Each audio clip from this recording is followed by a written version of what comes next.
Today on Mas Politica, we're going to talk about an old document that was written a long time ago that nobody reads, but everybody quotes from. No, we're not talking about the Bible. We're talking about the Constitution. Now, if you haven't read it, you should. It's not very long at all.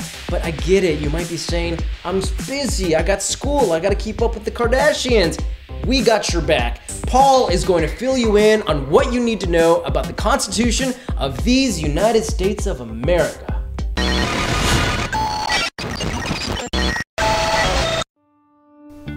First of all, the bad news. The Constitution of the United States was not, I repeat, not written by Jesus Christ. Sorry. The good news, however, is that it is one of the most influential documents ever written about freedom and democracy in the history of mankind. Written by a bunch of smart, rich white guys who owned slaves, hated England, and didn't want to pay their taxes. But that's a story for another day. I'm here to tell you why our Constitution is so cool and how you can talk about it like an expert with your friends and cringe every time Ted Cruz mentions it. It's a very short document, 7 articles on 5 handwritten pages. That's it. You can read it on the bus, on the beach, in the bathroom. It starts with an introductory statement called the Preamble, which includes some of the most famous words of all time. We the people of the United States of America. The first 3 articles talk about the 3 branches of government.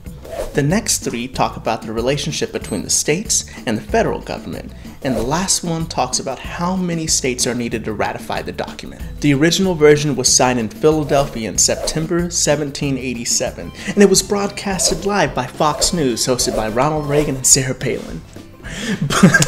But it was ratified 2 years later by the 13 states we had then. Once ratified, however, people immediately took to the internet and started bitching about it on Facebook.